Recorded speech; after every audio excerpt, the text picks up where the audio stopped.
vamos a trabajar las fundamentaciones ontológicas, teóricas y metodológicas, y lo vamos a trabajar desde el objeto de estudio de cada uno de ustedes. Aquí vamos a empezar a trabajar lo que es la ontología, lo que es la epistemología, donde se encuentra cada uno de ellos en los trabajos de investigación y, por supuesto, la sección metodológica. Vamos a empezar descifrando y analizando, y aunque yo sé que muchos de ustedes ya lo tienen claro, lo que es las corrientes paradigmáticas. ¿Qué es un paradigma? Bueno, el término paradigma no es nada nuevo. El término paradigma data desde los muchos tiempos, desde nuestros principales socráticos, desde Aristóteles, ¿sí? Todos ellos manejaban el término paradigma. Poco a poco y con el tiempo se fue convergiendo en las diferentes comunidades, aludiendo a que esto era sencillamente una forma de pensar sobre una idea. Y si ustedes logran ver la gráfica que está allí, precisamente es la perspectiva que se tiene sobre un objeto. Llámese objeto a esa intención que usted desea trabajar o que usted esté observando, analizando o estudiando en X momento determinado y en un escenario. Cuando ustedes les digan cuál es su objeto de estudio, no es que en la escuela X la contaminación ambiental, no. Usted en su título tiene que empezar a desglosar cuál es su objeto, es decir, la contaminación ambiental. Ese es su objeto, es algo concreto. ¿Hacia dónde va enfocado su interés investigativo? En este caso, cuando nosotros decimos, bueno, vamos a ver cómo ve o desde qué paradigma, desde qué punto de vista ve el hecho o concibe ese objeto, tiene que tomar en consideración también el escenario y los elementos que circundan. Recuerden que de las exposiciones anteriores dijimos que todo objeto pertenece a un sistema y ese sistema es el contexto que lo abraza, el contexto que le permite a él desarrollarse y que ese objeto, tanto él como el sujeto involucrado en él, va a responder precisamente a las características de ese escenario.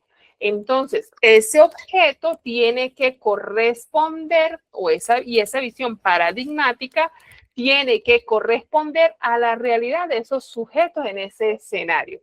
Por ello es necesario que cuando yo elija un objeto de estudio, este tiene que coincidir con las concepciones paradigmáticas que los sujetos tienen sobre él. Ejemplo, yo no voy a trabajar inteligencia artificial en una zona rural, vulnerable, bien, bien débil, con diferentes situaciones que le afectan y que todavía hasta allá difícilmente llega una señal de un teléfono. Bien, ese objeto en esa comunidad no va a tener ninguna visión. Para ellos, esa visión paradigmática o ese concepto sobre ese objeto va a ser totalmente aislado a lo que yo estoy proyectando sobre él. Vamos a ver entonces qué es un paradigma. En la versión platónica, un paradigma constituye no un simple modelo o a modo de copia, un patrón o muestra de algo que es real, sino es mucho más que eso. Es un modelo ejemplar, es decir, algo perfecto, de tal modo que se ha de considerar digno de seguir. En este caso, ustedes van a concebir como un producto de investigación una concepción paradigmática sobre ese objeto de estudio orientado a la idea que va a ser digno que una comunidad científica siga, lo tome, lo aplique, lo compruebe y produzca un resultado con respecto a ese escenario donde lo está tomando en cuenta. Posteriormente y con el tiempo, Kuhn, como uno de los padres o a quien se le acuña el título de padre del término paradigma, acoge las diferentes definiciones que se le daban y lo definió como un sistema de creencias, principios, valores y premisas que determinan la visión de una determinada comunidad científica ante esa realidad que se está estudiando. Para mí, un objeto puede tener un significado, como les decía, dependiendo de los contextos. La comunidad científica de nosotros son los investigadores en ciencias sociales y humanas. Yo con mis objetos de estudio me voy a exponerlo ante una comunidad de médicos y va a ser totalmente otra la idea, aunque tengan una base, porque ellos también tienen su formación social, pero sus características profesionales y la comunidad en la cual ellos se desenvuelven es muy diferente.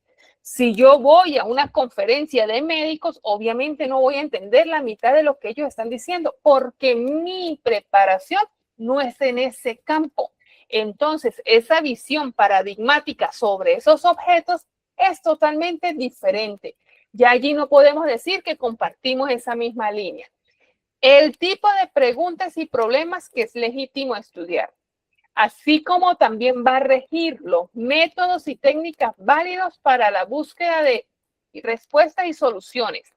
Cuando hablamos de los paradigmas en la investigación, nosotros contamos con el interpretativo, que es aquel que le va a permitir a usted conocer la realidad del objeto desde la vivencia del sujeto.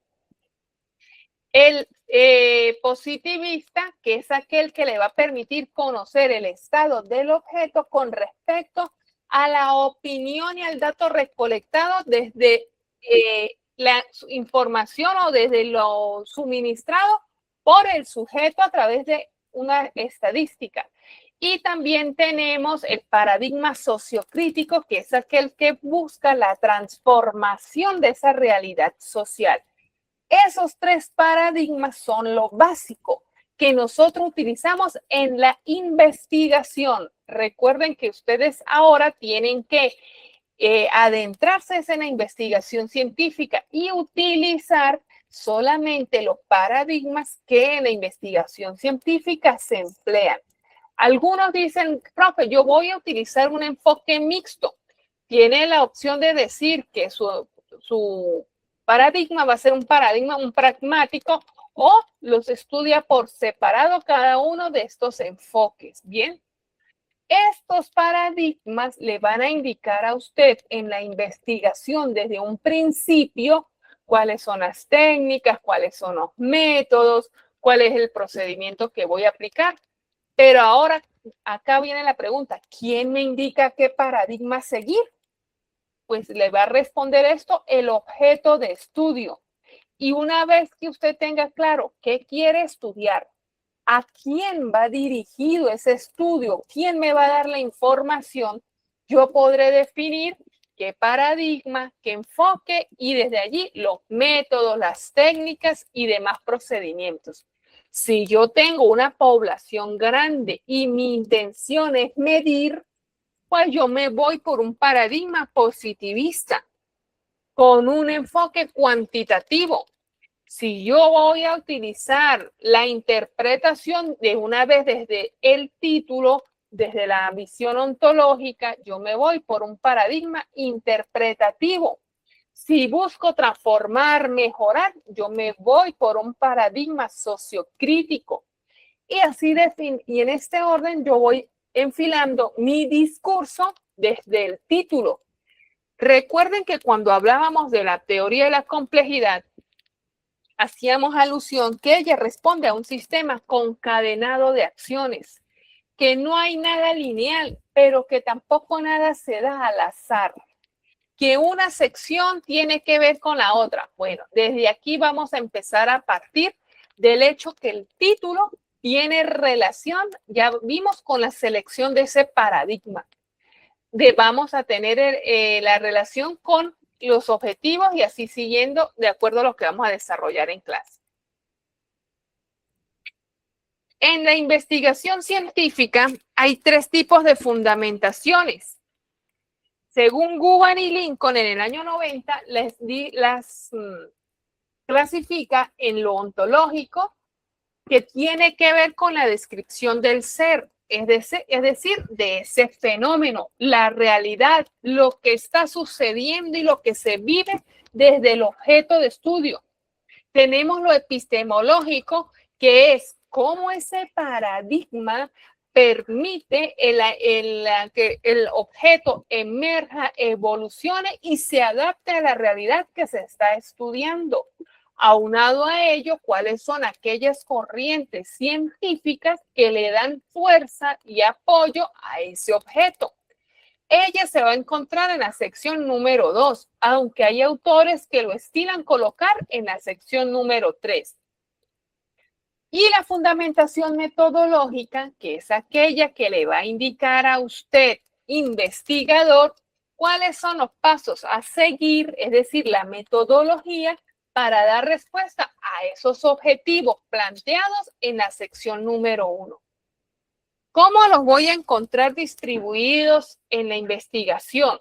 Bueno, en estructuras anteriores, toda tesis doctoral siempre ha tenido esas secciones que anteriormente se llamaban capítulos, como usted lo encuentra. Capítulo 1, 2, 3, 4, 5 e incluso 6.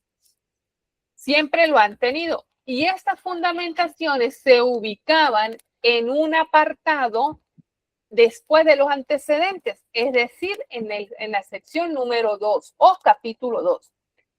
Sin embargo, y en aras de repente de no redundar tanto y de evitar una repetición excesiva, muchos autores y muchos tutores han estilado distribuirla a lo largo de la investigación.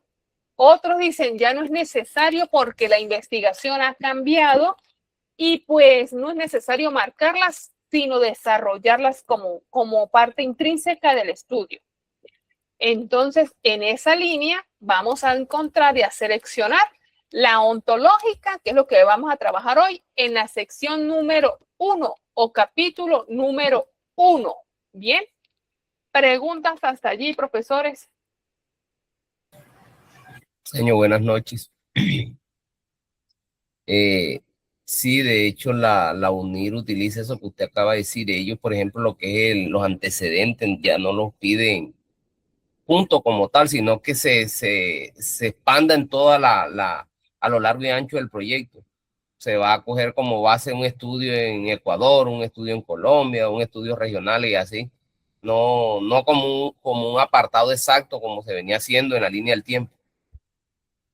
Sí, nosotros todavía mantenemos la estructura segmentada de que vaya en la sección, pero sí he visto en otras universidades donde a lo largo desde el planteamiento del problema empiezan a asomar los antecedentes como debería ser, porque es que nosotros no podemos colocar solamente el antecedente para llenar esa sección y después no lo miramos, sino que durante el trabajo los van refrescando como es lo que les llaman el estado del arte, lo describen desde el planteamiento con su estructura y los van llevando hasta incluso los análisis.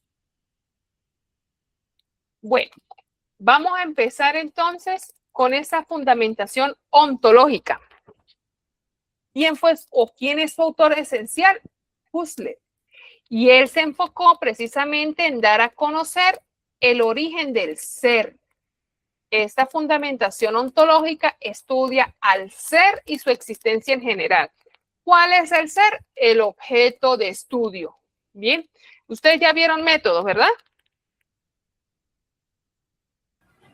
Sí, señora. Sí, señora, los dos métodos. Ajá, muy bien. Entonces, vamos a refrescar cómo les enseñaron a ustedes la parte de lo que es presentar su intención investigativa, que es más o menos lo que vamos a trabajar en estas 3 primeras fases. En ella vamos a, como yo les decía, lo vamos a ver reflejado en la sección 1, en la descripción del problema. Ahí es donde usted, investigador, tiene que esbozar de manera clara qué es lo que está en verdad pasando con ese ser.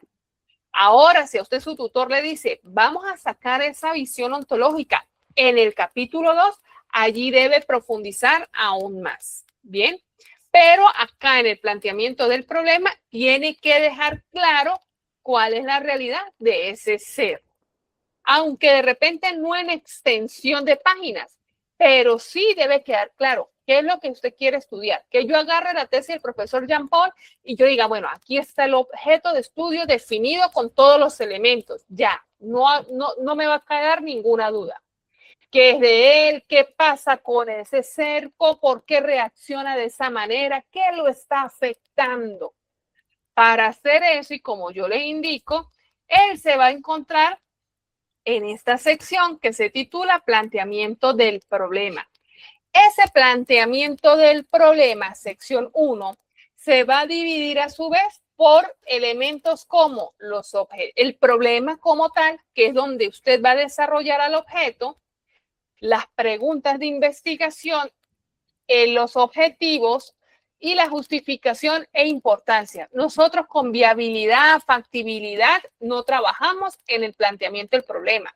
Solamente el problema, objetivos y justificación.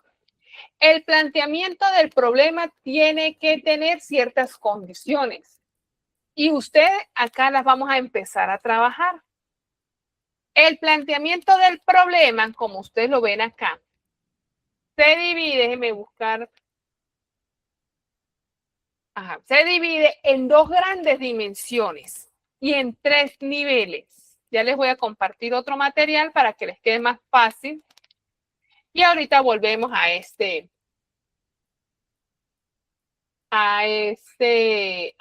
lámina. Él se divide en 2 grandes dimensiones y en 3 momentos.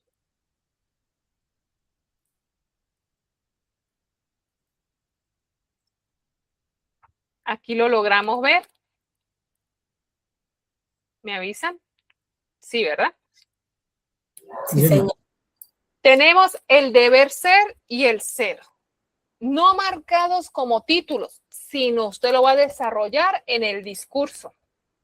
Y hay 3 niveles, el macro, el meso y el micro. Y entre ese meso y micro es donde usted va a desarrollar ese fundamento ontológico del estudio, esa fuerza científica y esa descripción del ser. Empezamos con el macro. Ese macro va a permitir obtener una visión teórica desde una perspectiva general. ¿Qué quiere decir ello? Desde lo internacional.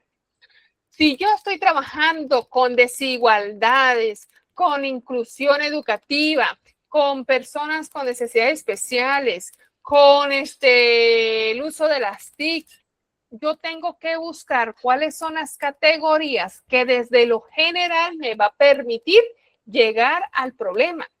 Si yo estoy trabajando con educación y con lectoescritura, bueno, empiezo a hablar de la lectura y de la escritura desde sus tiempos, cuál es la importancia, cómo ha evolucionado, busco a la UNESCO, busco a la ONU y organizo ese discurso desde lo general, es decir, ubico al lector desde esa visión macro, general del objeto. ¿Qué me dicen los de afuera sobre ese objeto? ¿Cómo se ha comportado en el tiempo?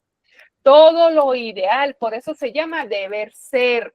Y voy realizando ese discurso a través de una jerarquización de ideas. Yo no puedo empezar diciendo, porque es que los estudiantes de primaria tienen problemas en la escritura, porque si usted ya me anuncia que hay problemas en el primer párrafo, pues yo ya pierdo el interés. Y allí se supone que usted debe hacer al menos 10 páginas. Imagínese que usted en el primer párrafo ya me está enunciando el problema. No debe ser así. Nosotros trabajamos de lo macro a lo micro. Todo el proceso de la investigación es de esta forma. Luego viene ya ubicando a nivel meso, es decir, a nivel nacional todavía sigue siendo cómo se comporta, cuáles son esas primitivas metodologías, estrategias, los modelos, las políticas educativas. Y ya cuando voy llegando a esta línea, empiezo a decir, sin embargo, existe la realidad que en las pruebas X, Los estudiantes a nivel de Colombia exigen un porcentaje de tanto por ciento, nota de habilidad en la competencia lectora. Ya aquí le empiezo a decir al lector, voy a empezar mi fundamentación ontológica. Le voy a decir cómo se está comportando el objeto y cómo viene evolucionando, pero que hay un problema en ese nivel meso. Luego viene a nivel micro. Ese nivel micro ya estoy aterrizando en lo que es el contexto, la escuela. Porque en la escuela, pero antes de la escuela, viene entonces a seleccionar cuáles son precisamente esas situaciones que usted como investigador vio, observó. Recuerden que en un principio yo les decía, nosotros debemos ir al escenario, hablar con las personas, ¿verdad? Bueno, ¿cuáles fueron esas situaciones que usted a través de esas entrevistas informales, de esa observación empírica, usted observó? Y eso se llaman síntomas. ¿Qué está pasando? ¿Cuáles son esos síntomas? Entonces yo tengo que decirle al lector qué fue lo que vi, que me hizo, que captó mi atención. Busco autores y contrasto, y ahí sí empiezo a nivel institucional. El autor Pérez en el 2020 señala que los principales síntomas son falta de un léxico adecuado, y esto también lo veo en la escuela X, cuando los estudiantes y empiezan a narrar ustedes la situación que viven en la escuela. Aquí es donde usted debe profundizar. Recuerden que usted viene fundamentando ontológicamente desde acá el proceso de su objeto de estudio. Luego vienen las causas. ¿Por qué sucede eso? Bueno, de acuerdo al autor tal, algunas de las causas son, y aquí tienen que tener cuidado. Si ustedes en el título están hablando de que van a trabajar con las prácticas docentes para la enseñanza de la lectura, aquí me está diciendo usted y en todo el discurso que uno de los elementos claves suyos son las prácticas de enseñanza. Entonces yo aquí tengo que vincular a esas prácticas de enseñanza. Yo aquí no puedo vincular que los papás, que el director, que la persona de aseo. No, tengo que llevar la secuencia. Y cierro con qué ocurre después. ¿Qué ocurre si se sigue presentando esa situación, problema? Bien, entonces, este nivel micro viene siendo el ser, lo que en verdad está sucediendo. ¿Preguntas al respecto, profesores?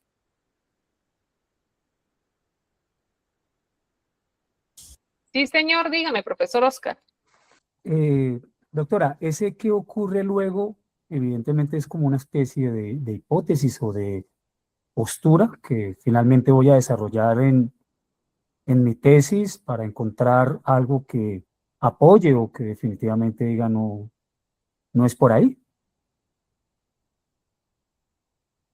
Ese que ocurre luego son las consecuencias. ¿Qué pasa de seguirse presentando la situación y no emplear lo que yo estoy proponiendo o de no intervenir pedagógicamente con lo que yo estoy proponiendo?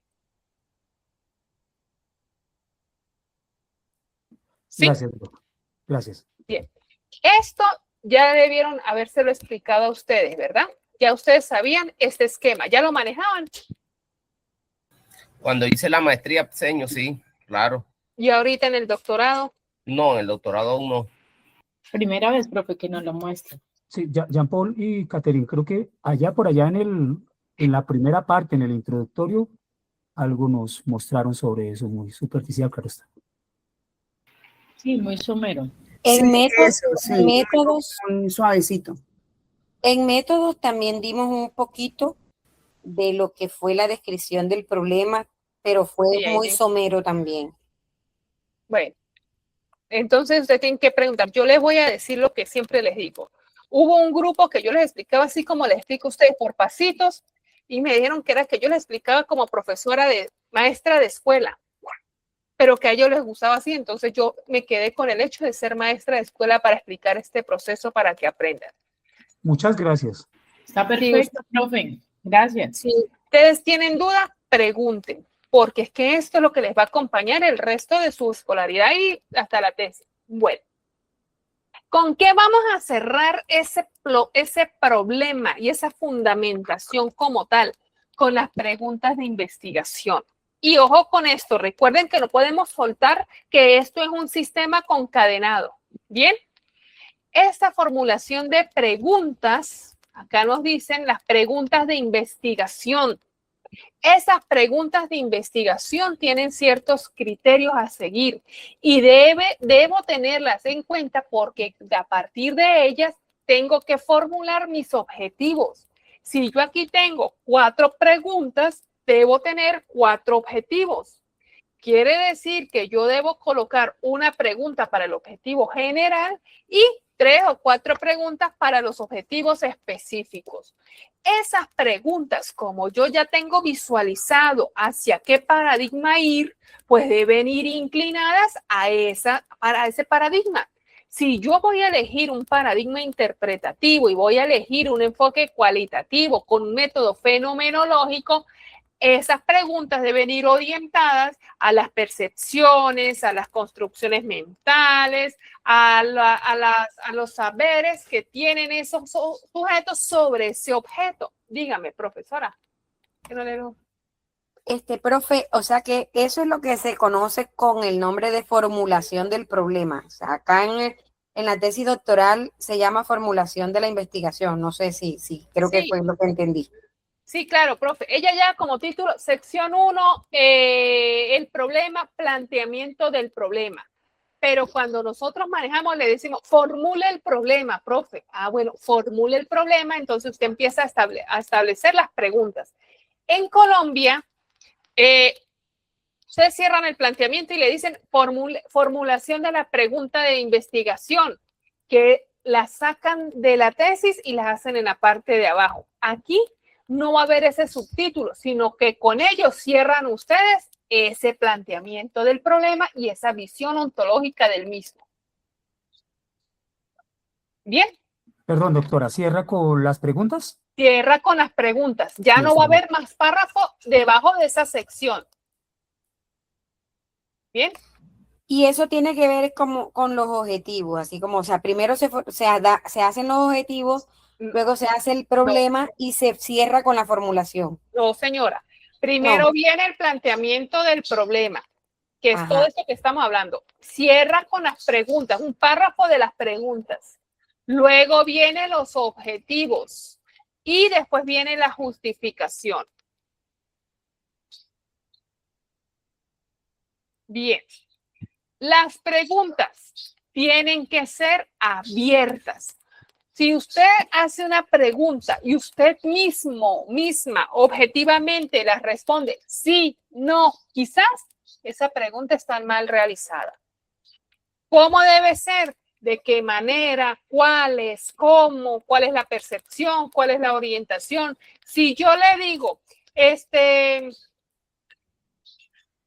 los docentes emplean metodologías activas en la enseñanza de la matemática, ¿cuáles serían las opciones de respuesta? Sí, las ¿Sí emplean. o no? ¿Sí o no? Cerradas. Y resulta que aquí necesitamos preguntas abiertas que me den origen a investigar. Entonces yo tengo que colocar cuáles son las metodologías activas que utilizan los docentes para la enseñanza de la matemática. ¿Bien? Deben ser flexibles, tienen que estar centradas en el significado, es decir, en lo que usted desea investigar. No se vaya por las ramas, mantenga el objeto, al sujeto y al contexto en mente. Deben ir orientadas a la exploración y siempre con un enfoque inductivo.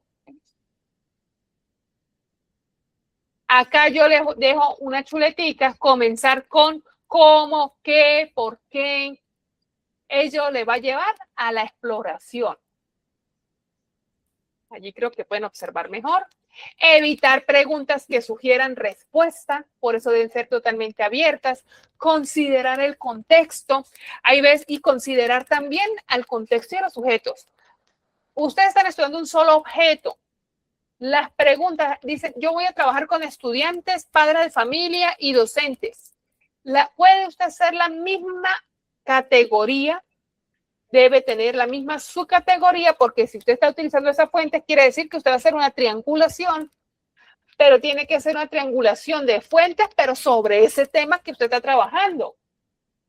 Quiere decir esto que las preguntas deben ser sobre el mismo objeto, pero redactadas de acuerdo al sujeto. Como usted le pregunta al docente, pues difícilmente le puede preguntar al estudiante. Ejemplo, ¿qué metodologías activas utiliza usted en el momento de enseñar matemática? Y yo le digo al estudiante, ¿cómo hace el docente para enseñar la matemática? ¿Qué estrategias utiliza? ¿Qué juegos utiliza? Y él me va a decir, porque él no va a saber que es una metodología activa. Al representante puedo decir, cada cuánto tiempo o qué opinión tiene usted, qué conocimiento tiene usted sobre la forma de enseñar el profesor de matemática, según la opinión de su hijo. Ah, bueno, no, profe, él viene para acá y me dice que el profesor aplica juegos, utiliza música, utiliza los trabajos en equipo. Ya ahí usted trajo una información en 3 niveles diferentes sobre el mismo tema. ¿Entendido? Ser flexible. ¿Qué quiere decir ser flexible? Estar abierto a ajustar preguntas en la medida que avanza la investigación. Algunas emergen, otras usted dice, no, es que esto no tiene sentido, puede adaptarse de otra manera, otra redacción para que sea entendible. Y profundizar en las respuestas. Siempre estar atentos de que de una pregunta, por eso es necesario que la entrevista sea grabada, que una pregunta a veces da origen a otra. Usted tiene que saber escuchar, tiene que saber estar atento o atenta para ver si surgen otras interrogantes, pues hacerlas en el momento. Una vez que tengo ya delimitadas mis preguntas, vamos entonces a hacer el siguiente paso.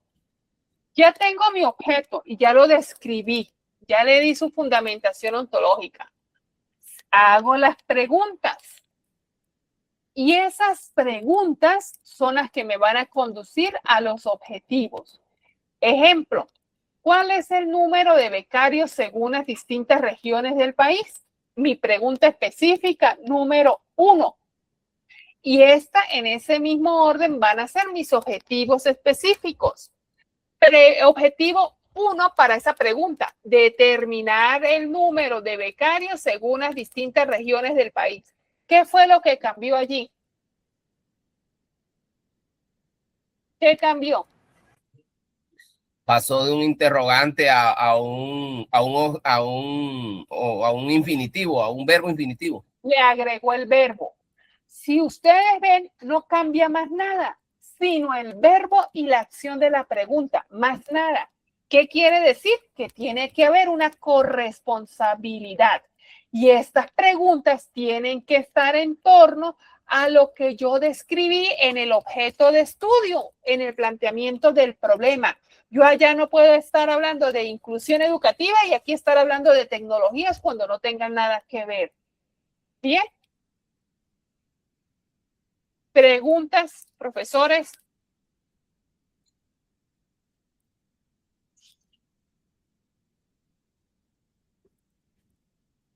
¿No hay dudas, inquietudes?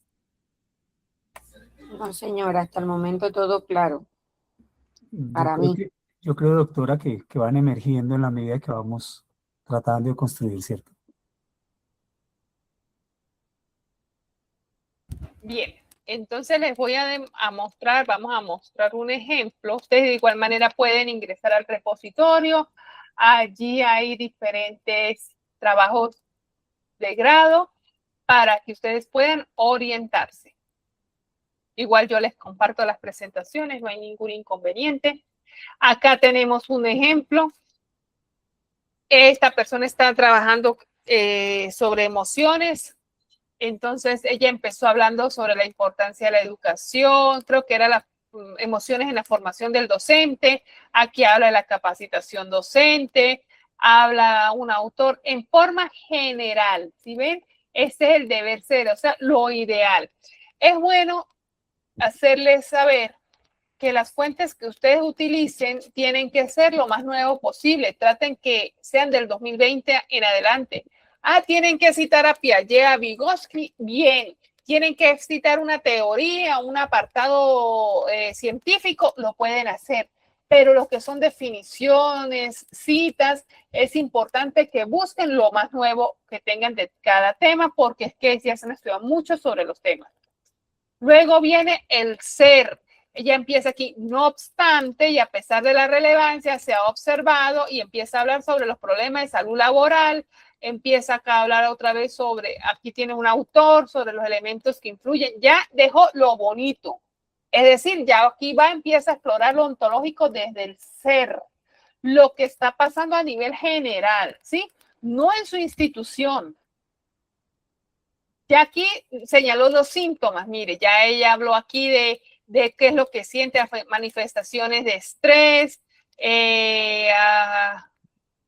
aquí qué más habla, bueno, aquí habla sobre la salud laboral. Luego viene acá ya el ser como tal, vienen las causas. Según estos autores, para ellos, ¿por qué suceden esos eventos y cuáles son las consecuencias? Dígame, profesor Jean-Paul. Bueno, señor, algunos escenarios en ese ámbito de la investigación en cuanto al planteamiento del problema, también se ha trabajado los árboles de problema. Ya acá ya no hay necesidad de acudir a él, ¿o qué? El árbol de problema es un esquema que usted hace adicional para orientarse, pero no va desarrollado aquí. Usted lo puede anexar, colocar en los anexos, usted lo puede hacer aparte, cualquier esquema es válido para que usted se oriente, pero acá en el planteamiento del problema usted puede colocar gráficos, tablas, estadísticas o el discurso corrido, pero el árbol de problema, el esquema que se hace, no. Y acá, como ustedes ven, cierran con la interrogante. Yo le coloqué solamente la del general, como por ejemplo, o sea, solo le corté allí el general. Luego viene lo de las preguntas que se van a referir a los objetivos. Voy a ubicarles una tesis para que ustedes miren.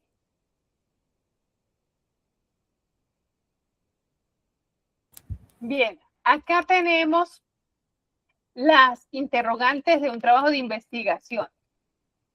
Ella coloca aquí, si ustedes pueden visualizar, cómo generar un modelo didáctico que contribuya al fortalecimiento de las prácticas evaluativas en matemática a nivel secundaria. Asimismo, surgen las siguientes preguntas. Esta primera es la del objetivo general y estas son las específicas. Vamos, por ejemplo, a ver cuáles son los conocimientos que tienen los docentes de matemáticas sobre la evaluación en la educación. Si yo bajo un poquito más, aquí dice, develar las concepciones que tienen los docentes de matemáticas sobre el proceso de evaluación. Esta es igual que la que está arriba. Vamos con la siguiente. ¿Cuáles son las técnicas y estrategias evaluativas llevadas a cabo por los docentes en el área de matemática? Interpretar las técnicas y estrategias evaluativas que utilizan los docentes de matemática. ¿Ven? Es la misma. Tiene que haber ese concadenamiento para llevar la secuencia. Miren, la del objetivo general, está aquí, generar un modelo. Ya decía que cómo elaborar un modelo didáctico, mírenla aquí. Solo le van a cambiar, es la pregunta por el verbo. ¿De acuerdo a qué? Al paradigma y al método que usted decida elegir. ¿Preguntas al respecto? Bueno, entonces, vamos a hacer la tarea de manera individual con su objeto de estudio. Van a tener 1 hora y el que desee puede socializar. Vamos a socializar 6, 7 trabajitos de estos y lo demás vamos a escuchar qué observaciones pueden darle a los compañeros, qué ajustes deben hacer y voy a mirar el mío para hacerlo. Bien, primero, ¿cuál es el título de mi posible estudio? Lo van a escribir allí. Según el manual UPEL, no debe pasar de 25 palabras. Debe ser atractivo, debe tener qué va a hacer, a quién va orientado y para qué lo va a hacer. no deben colocar el escenario o escuela, no lo deben colocar. No pueden colocar en la escuela X, en la escuela Y, no, eso ustedes lo van a colocar es en el objetivo general, no en el título. ¿Cuál es el fenómeno u objeto de estudio? Solo el objeto de estudio. Nada más, no el problema. Si yo estoy trabajando con educación inclusiva, pues solamente voy a señalar que educación, inclusión en la educación y ya, más nada. ¿Cuál es el sujeto en estudio? ¿A quiénes va dirigido su trabajo? Es decir, ¿a quiénes va a estudiar? De acuerdo a ese título que usted colocó allí. A veces los colocan, yo digo, ahora leamos el título. No, que metodologías de enseñanza. Y cuando dicen los sujetos, al director, al secretario, al orientador, yo digo, ya va, miren, ¿concuerda el título con los sujetos? No, entonces ajusten. ¿Cuál es el escenario? En primaria, en secundaria, en rural, bueno, ustedes lo colocan allí y vamos a ver la relación de estos elementos anteriores. Vamos a empezar con la fundamentación ontológica. ¿Qué está pasando? Es decir,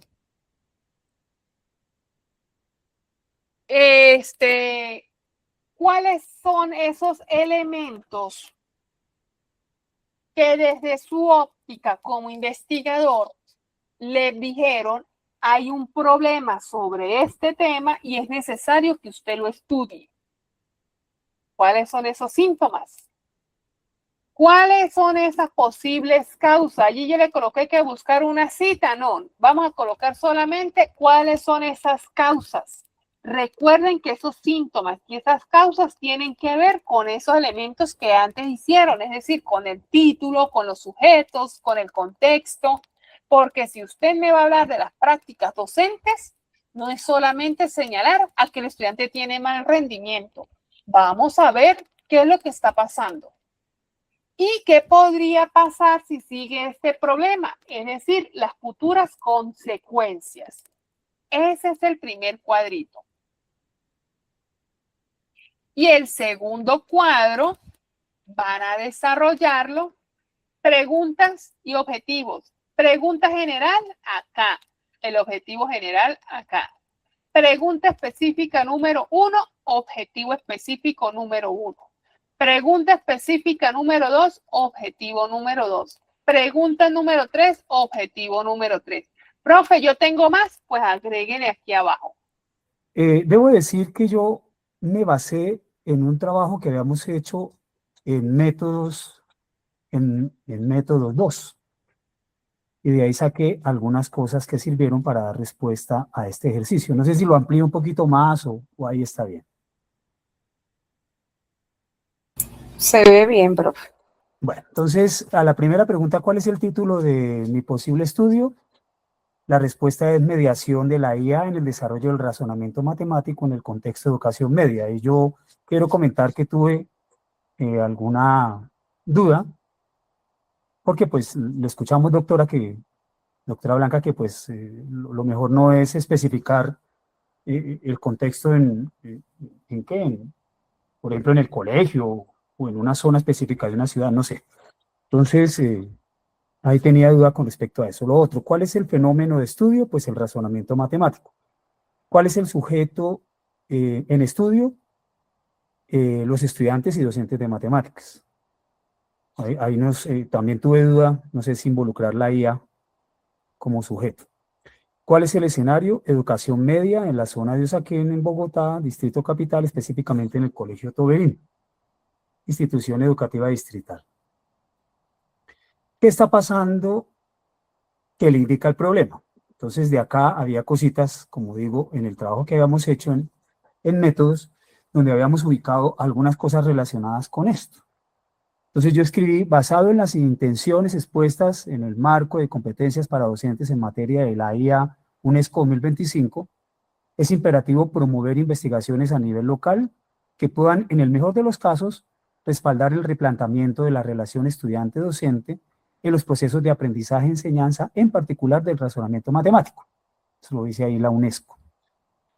Ampliándolo, entonces, ¿no? de parte aquí del que quiera hacer el estudio, ampliándola a la tríada estudiante y a docente, en la cual se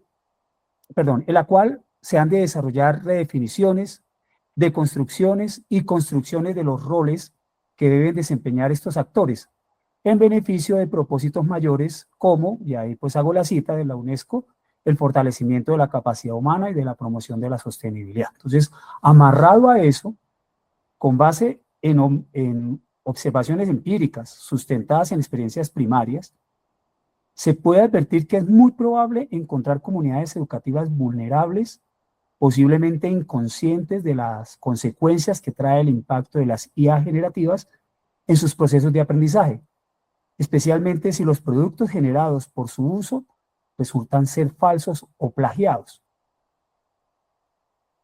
Aquí como que o plagios, más bien, pues puse más bien una que no era. Situación a reflexionar y a debilitar en el transcurrir del cambio que se espera dar a los procesos de aprendizaje y enseñanza. ¿Por qué está sucediendo el fenómeno? Entonces también en ese ejercicio tomé algunas ideas y se había escrito en el marco de competencias para docentes en materia de IA 2025, se pueden encontrar algunas causas de lo que sucede con este fenómeno en términos de, por un lado, la falta de desarrollo de nuevas competencias pedagógicas, críticas y éticas para integrar la IA de manera significativa y no depender de ella de forma mecánica o instrumental. Por otro, el riesgo del uso no orientado desde una intención pedagógica que acabaría en la pérdida del pensamiento crítico, aquí quizá sobra el I, o deterioro del desarrollo intelectual. También la posible ausencia de reflexión sobre el planteamiento que la IA debe complementar la inteligencia humana, no reemplazarla. Por lo tanto, la IA debe ser vista como un socio cognitivo o apoyo pedagógico que amplía las capacidades humanas y promueve el pensamiento de orden superior. Encontré otro elemento ahí también y escribí, adicionalmente se menciona que pocos países o sistemas educativos cuentan con marcos de referencia sólidos para formar a los docentes en el uso pedagógico de la IA, que permita a los docentes evaluar críticamente las herramientas de la IA que se suelen emplear, analizando sus sesgos, fiabilidad, riesgos éticos y pertinencia pedagógica. Todo esto antes de aplicarlas en los procesos cotidianos del aula regular. Lo anterior debería permitir la identificación de una pedagogía propia o adaptada en la que el docente diseñe experiencias de aprendizaje con la IA para fomentar la exploración, la resolución de problemas y el razonamiento, especialmente en matemáticas. Ahora, con respecto a la pregunta, ¿qué podría pasar si continúa el problema? Allá había una pregunta en esa clase que era sobre qué se pretendía y que como qué podría generar innovación. Entonces, yo adapté la respuesta de la siguiente manera. ¿Qué podría pasar? Un estancamiento del perfeccionamiento de la voluntad y el compromiso que deben asumir estudiantes y docentes para utilizar adecuadamente las IA generativas, de tal manera que se fortalezca el aprendizaje de las matemáticas, en particular de sus procesos de razonamiento. También se podría disminuir el apoyo a la recreación de la capacidad humana para transformar actos educativos con sentido crítico en un momento histórico como este, de acuerdo con lo expuesto por la UNESCO en el 2014, como también el aporte por medio de estudios que muestren la viabilidad de aplicar los últimos avances tecnológicos basados en proyectos piloto que pueden durar años e involucren a un gran número de personas con base en la invitación hecha por Torres, que no tenía fecha esa referencia en el momento. ¿Qué haré para estudiar el problema? Pregunta general. Entonces aquí viene lo más teso, ¿no? Traducir lo anterior en estas preguntas. Entonces yo me lancé a decir que la pregunta general es ¿cómo es el uso que se le da a las IA generativas en las aulas de clase para apoyar el desarrollo del razonamiento matemático en estudiantes de educación media Y de acuerdo a lo que vimos en la clase, pues el objetivo sería cambiar el verbo y sería realizar un análisis al uso que se le da a las IA generativas en las aulas de clase para apoyar el desarrollo del razonamiento matemático en estudiantes de educación media. Bien, profe, vamos a empezar por ahí. Todo lo Ok. anterior está bien. Vamos a empezar y por favor quiero que todos los demás escuchen y revisen. El objetivo general es el que le va a decir al lector lo que usted propone hacer. Es el macro. Entonces, ¿qué van a hacer ustedes? Van a generar fundamentos teóricos, aproximación teórica, un modelo teórico, un modelo pedagógico, un modelo didáctico. Van a generar constructos sobre qué es lo que van a hacer. Este objetivo general es el que ustedes van a sistematizar en objetivos específicos. Entonces, acá podría ser generar un constructo sobre el uso de las IA en el aula de clase, en el apoyo o para el apoyo, porque un objetivo no debe llevar dos verbos, del desarrollo del razonamiento matemático en estudiante de educación media en la institución. Ahí sí nombran la institución. Ok, gracias, doctora. Ajá, seguimos. Bueno, con esa lógica de mirar cómo era el uso, pero pues aquí ya con la generación del constructo, claro que hay que hacerle una variación, evidentemente, a las preguntas específicas. Porque una pregunta específica, teniendo como base en la descripción de ese uso o en el análisis de ese uso, pues se me ocurrió preguntar cuáles son las percepciones. Bueno, y teniendo en cuenta el, el paradigma que deseo utilizar, cuáles son las percepciones que tienen los estudiantes de educación media sobre el uso de las IA generativas para apoyar su desarrollo del razonamiento matemático. El objetivo, pues... ¿Qué método usted proyecta utilizar? Es esto, quisiera utilizar o un estudio de caso o varios estudios de caso en uno solo. Bueno, no lo tengo muy claro. O usted debería utilizar en este caso como es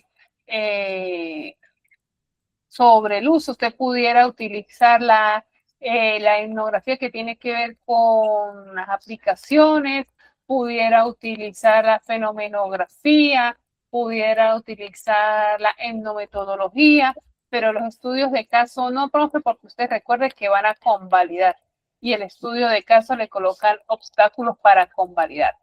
Cuando ustedes para la selección de estos objetivos, ustedes tienen que estar claros en qué métodos aspiran o proyectan realizar el estudio y desde ahí lo puede hacer. Puede trabajar con la fenomenología tranquilamente. Entonces, como usted quiere trabajar con percepciones en este objetivo, trabaja con fenomenología. Develar las percepciones que tienen los estudiantes de educación media sobre el uso de la IA en el desarrollo del razonamiento matemático. Ok, doctora, muchas gracias. Develar Bueno. con V. Con V. Develar. V. Agradezco también la corrección, muchas gracias. Siguiente, pregunta específica número 2. Entonces yo me voy ahora con los docentes. ¿Cómo involucran los docentes de educación media las IA generativas para apoyar el desarrollo del razonamiento matemático en sus estudiantes? Y pues como iba a decir también, pues obviamente buscando un paradigma interpretativo, entonces comprender la acción pedagógica de los docentes de educación media, perdón, comprender la acción pedagógica de los docentes de educación media. ¿Qué pasó acá? Debería solamente cambiar el verbo. La acción pedagógica de los docentes de educación media, porque yo hice esto aquí así. Y arreglé, pues obviamente, si no quedaba bien planteado. Comprender la acción pedagógica de los docentes de educación media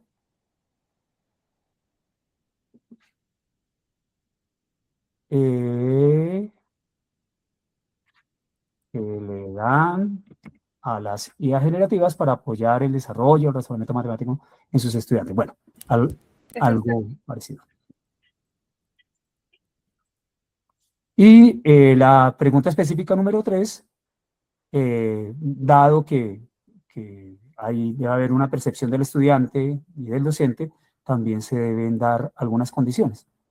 Entonces preguntaba cuáles son las condiciones favorables que se deben promover en el ambiente institucional para emplear de manera efectiva las IA generativas en el desarrollo del razonamiento matemático en estudiantes de educación media.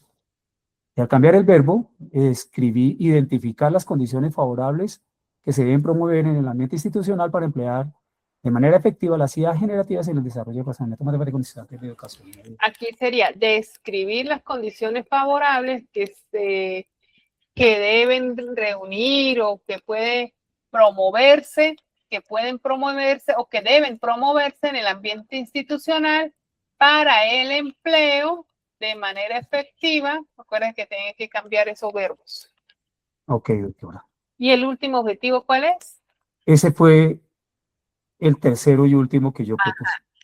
Debe haber uno que desde esta acción se vaya a desarrollar en la sección 5, que es la teorización, y debe ir de la mano con el general. Por ejemplo, desarrollar elementos teóricos orientados al desarrollo del pensamiento, del razonamiento matemático a partir del uso de las IA en estudiantes de media. Y ese tiene que ver con el general. Ok. Bien. Por favor, los demás ajustan. Si tienen estos elementos, ajusten lo que tienen. Bien, gracias, profesor Oscar. Listo, muchas gracias a ustedes, doctora, por todas las apreciaciones y a los compañeros, pues, por permitirme hacer esto. Gracias. Bien, vamos a pasar dos más. Profesora Denis. Buenas noches, compañeros. Ya voy a proyectar.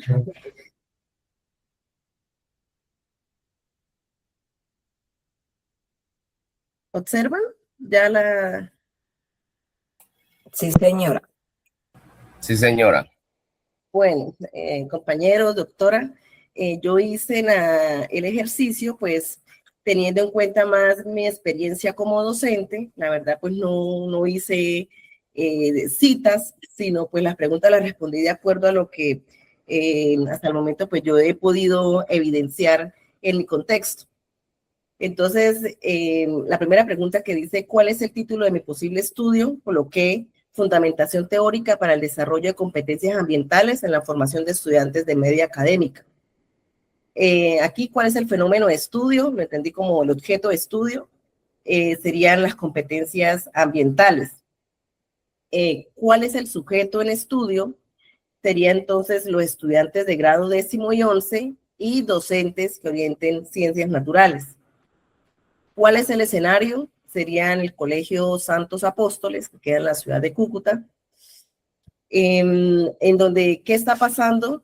Que le indica el problema. Yo coloqué, pues, desde mi experiencia y desde lo que he observado, de verdad, pues no hice citas o no consulté citas allá en profundidad, coloqué, se evidencia el poco uso, por ejemplo, de las canecas de basura durante las clases y en el descanso, excesivo uso de materiales que luego los estudiantes no reutilizan, indiferencia frente a la contaminación ambiental, no se asumen responsabilidades frente a las problemáticas ambientales. ¿Por qué está sucediendo el fenómeno? Coloqué, por ejemplo, que hay una ruptura entre la teoría y la práctica, pues a pesar de que se orienta en clases sobre el cuidado ambiental, el uso responsable de los recursos, los estudiantes no muestran ser competentes en esta área, ya que no aplican lo desarrollado teóricamente en las aulas, no muestran sensibilidad frente al deterioro ambiental y no se perciben a ellos mismos como parte del problema. ¿Qué podría pasar si continúa el problema? Coloqué, se formarán ciudadanos que perciben el ambiente contaminado como algo normal, personas incapaces de formular propuestas o estrategias para mitigar las afectaciones causadas al ambiente, individuos que no valoren la belleza de los ambientes sanos, que no se desarrollarán proyectos que tengan en cuenta el contexto ambiental y su cuidado, y se perpetuará esa visión antropocentrista en lugar de la biocentrista dentro de la ciudadanía.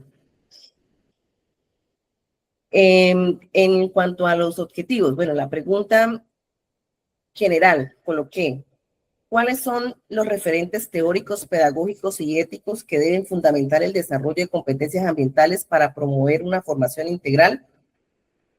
Y de allí, mi objetivo general lo redacté de la siguiente manera: generar una fundamentación teórica que oriente el desarrollo de competencias ambientales, integrando referentes pedagógicos y éticos que promuevan una formación integral. Bien, profe. Quitemos para esto, integrando referentes pedagógicos. No, quite eso. Genera una fundamentación teórica. Cuando usted utilice en plataformas de apoyo, lean lo que colocan porque les arrojan mucha información que no es válida para este nivel. Generar una fundamentación teórica que oriente el desarrollo de competencias ambientales. ¿En quiénes, profe? En los estudiantes ¿de la media académica, ¿sí? ¿De dónde? Del Colegio Santos Apóstoles. Exactamente. Ajá. Lo demás lo elimina. Y lo mismo lo ajusta en la pregunta, porque recuerde que tiene que quedar igual. Ajá, miremos el otro. ¿Cuáles son los significados? Significados, prácticas, sentido que los estudiantes y los docentes de ciencias naturales le otorgan a las competencias ambientales y que condicionan de cierta manera la visión que tienen desde la parte ambiental. Ajá, miremos. Lo que dice ahí es lo mismo que dice en el objetivo. Pues la parte de significados lo coloqué acá como concepciones, o sea, ¿qué significado le da el estudiante? ¿Qué método aspira usted a realizar?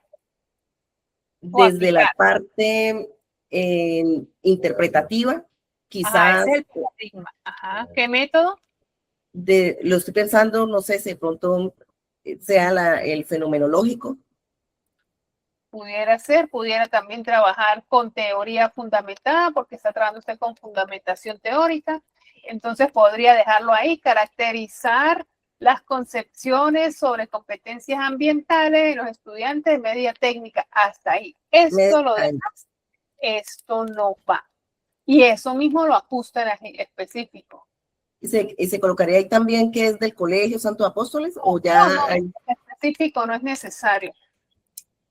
Este objetivo que usted tiene aquí es muy común de esas plataformas, pero resulta que eso es una tarea intrínseca de los trabajos de investigación. Usted tiene que analizar la teoría, las leyes, o sea que eso ya no se coloca como un objetivo, es una actividad. Entonces, usted aquí puede colocar, fenomenología es una cosa y teoría fundamental es otra, ¿no? Sí, es decir, podría ser cualquiera de esas dos, sí. Pero tiene que mirar porque de acuerdo al método cambian los objetivos.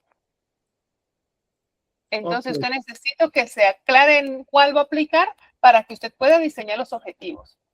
La segunda podría enfocarse hacia las metodologías empleadas para el desarrollo de esas competencias ambientales.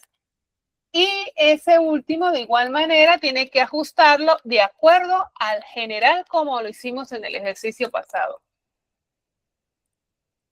En el segundo sería como metodologías. Sí, yo le propongo que se vaya hacia la parte de metodologías empleadas por los docentes en el desarrollo de esas competencias. Ok. Y el último objetivo, pues tiene que arreglarlo en contraste con el general, como lo hicimos con el profesor anterior. Ok, sí, señora.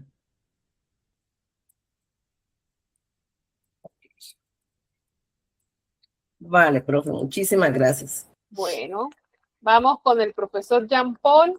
Por favor, buenas noches, profesor.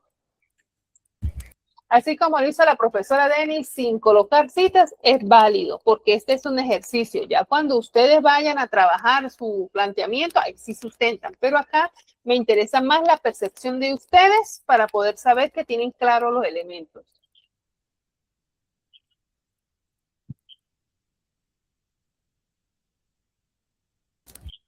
Profesor Jean Paul, ¿me escucha? Ajá.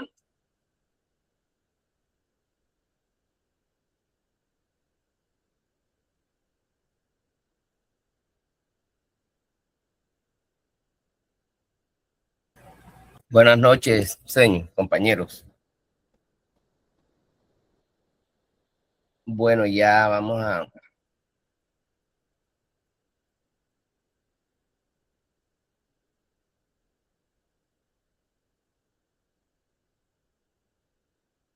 Bueno, pues, un posible título.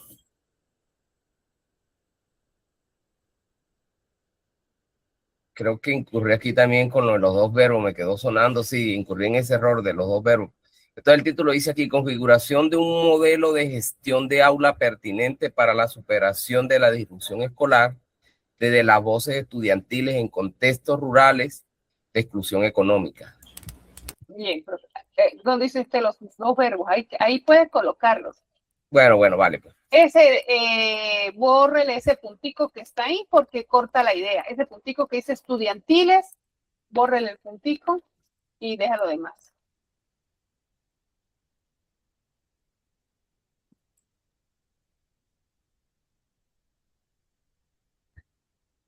Ok. ¿Cuál es el fenómeno de estudio? Conductas disruptivas. ¿Cuál es el sujeto en estudio? Estudiantes de básica primaria, Colegio Rural del Sur del Bolívar. Bien, usted solo le va a hacer la entrevista o el instrumento a los puros estudiantes.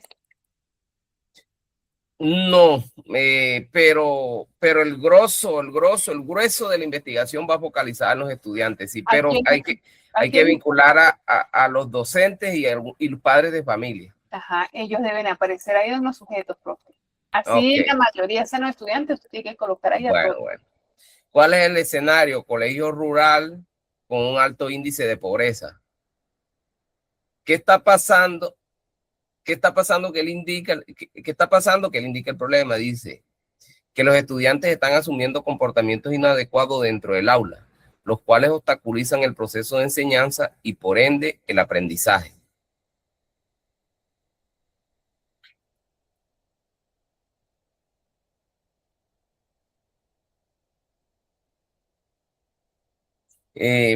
¿Por qué está sucediendo el fenómeno? Pues yo no me quise extender, señor, porque usted dijo que no había necesidad de cita por ahora, que hiciéramos, pues también. Entonces acá escribí, se presume que es una respuesta a una estructura curricular rígida, a tensiones socioeconómicas en el hogar y a una búsqueda de identidad en un sistema que lo invisibiliza. ¿Qué podría pasar si continúa el problema? Deserción escolar, desempeño académico bajo, conflicto escolar, desmotivación. En suma, un detrimento social irreparable. Continuamos acá.